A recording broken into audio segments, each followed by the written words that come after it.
Good morning, students. Welcome back to our channel. Hi, I am Priya Dharmesh Tiwari from Best English School. Today, we are going with subject English for a standard second, Unit 8, The Mumbai Musician. Today, we will do the exercise of this chapter. मैंने आपको इसकी story clear की हुई थी Mumbai musician की कि इसमें एक जो डोंकी था वो फार्मर के यहाँ बहुत सालों से काम करता है और वो जो है फैक्ट्री से और जो मतलब खेत होता है वहाँ से जो है जो भी सामान चीज़ होता है तो उनका जो है इधर से उधर उठा के रखता है, यानी कि फील्ड से फैक्ट्री तक। फिर वो बहुत सालों तक काम करते हुए क्या हो जाता है कि बहुत बूढ़ा हो जाता है, बहुत थक जाता है। तो जो उनके मालिक होते हैं यानी कि जो फार्मर होता है वो उसको बोलता है कि तुम जाके घूम कर आओ। डोंकी जो होता है वो कहता है कि मैं मुंबई जाऊंगा और मैं म्यूजिशियन बनूंगा, यानी कि संगीतकार बनूंगा।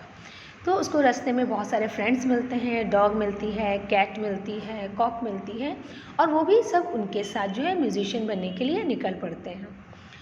फिर वो जब चलते चलते उन्हें बहुत रास्ता जो होता है बहुत जो डस्टी होता है, बहुत धूल धक्कड़ वगैरह होता है और वो चलते चलते थक जाते हैं और उन्हें भूख लगती है।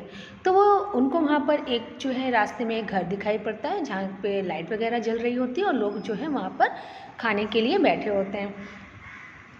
तो जो है डोंकी होता है वो कहता है कि चलो हम लोग गाना गाते हैं और ये लोग समझ जाएंगे कि हम लोग म्यूजिशियन हैं।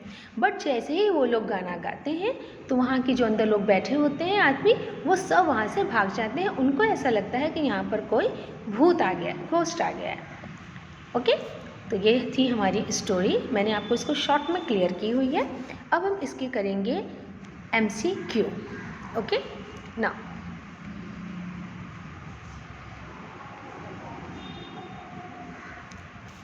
who worked for many years in the house of Gopu worked for many years in the house of जो गोपू था, ठीक है, उसने जो है बहुत सालों तक किसके घर पे काम कर रहा था?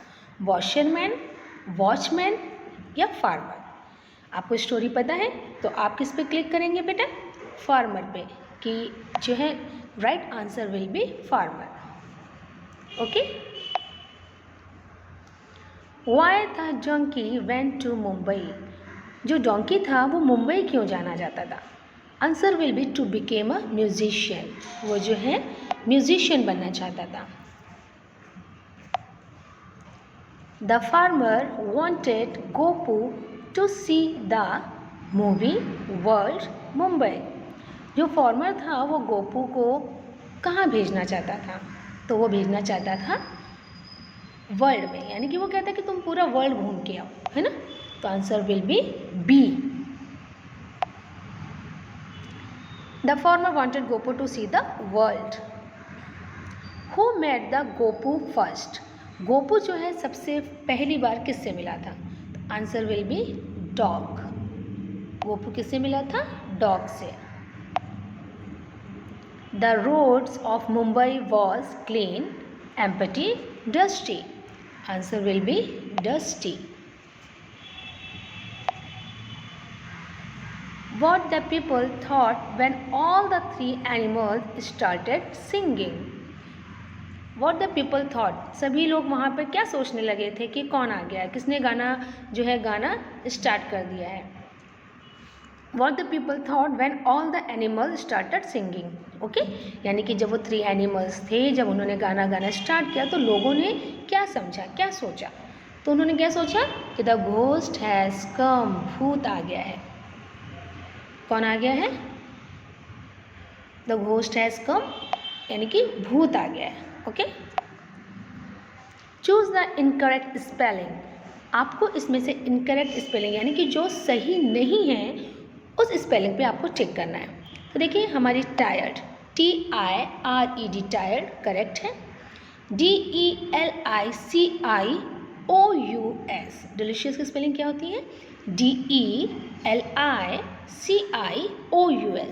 तो हमारी जो स्पेलिंग इनकरेक्ट है वो है डिलीशियस। ओके, टायर्ड और म्यूजिशियन की स्पेलिंग राइट है।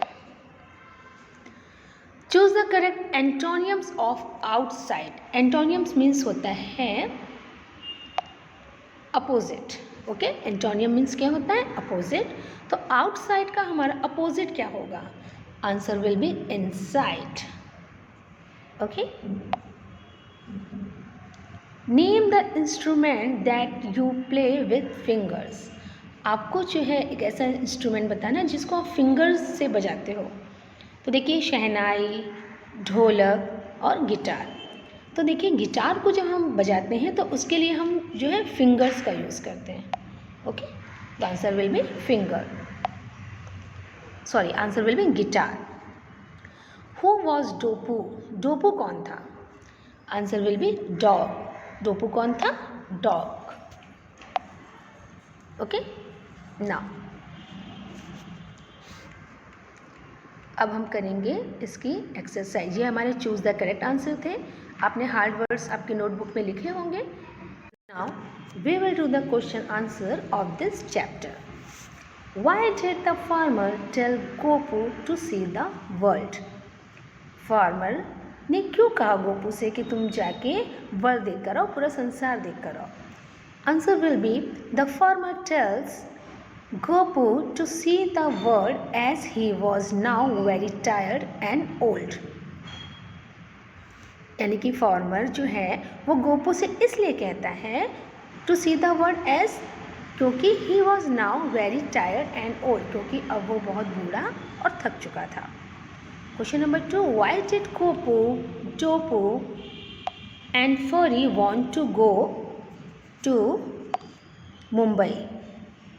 यानी कि जो गोपू, डोपू और Fari want to go to Mumbai, क्यों जाना चाहते थे?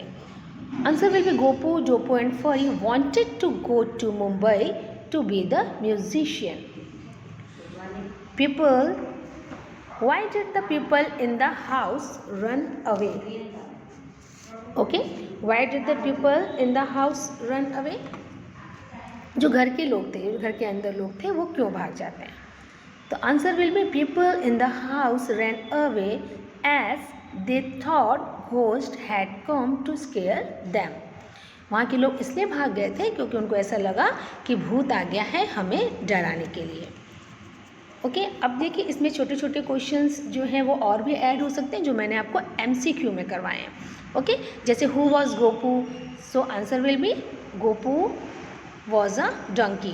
Who was a Gopu? Gopu कौन था? Gopu was a donkey। Who was Dopu? Answer will be Dopu was a dog। Okay, तो ऐसे छोटे छोटे क्वेश्चंस भी मैं आपको इसमें ऐड करा सकती हूँ या आप इसको MCQ में भी आप कर सकते हो। ठीक है, तो अगर ऐसा नहीं मैं आपको एग्ज़ाम में दूँ और आपको मैम ये तो आपने लिखा ही नहीं था, थोड़े से क्वेश्चन मैं MCQ से में भी बना के दे सकती हूँ। Okay, now if you were to join the animal band, which animal would you want to be? Create the sound of that animal. Get together with your friends as a group. Create the sound of the animals each one of you wants to be।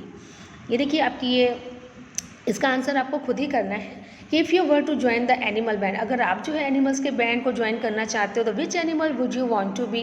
कौन सा animal होना चाहिए? Create the sound of that animal. ठीक है, तो आपको उस animals का साउंड जो है मतलब बोल के बताना है। ठीक है,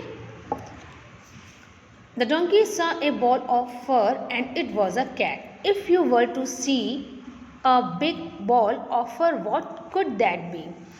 ऐसा बोल रहा है कि डंकी ने जो फर रास्ते में जो फर था तो उसने उसको बॉल समझा था, बट वो क्या थी? कैट थी। अगर आपको जो है फर रास्ते में कोई ऐसा फर जैसा दिखे तो आप क्या सोचोगे, क्या हो सकता है? तो answer will be if I were to see a big ball of fur I could have thought it to be a rabbit. ये देखिए इसका आंसर है। ओके, ये क्वेश्चन है और ये इसका आंसर है। Today it is your homework. You have to write MCQ question answer of this chapter in your notebook and learn also। Okay, आपको जो है MCQ और क्वेश्चन आंसर आपकी नोटबुक में लिखने हैं, ये आज आपका होमवर्क है। Okay okay, stay home, stay safe. With the help of this line I would like to pack up. Bye guys.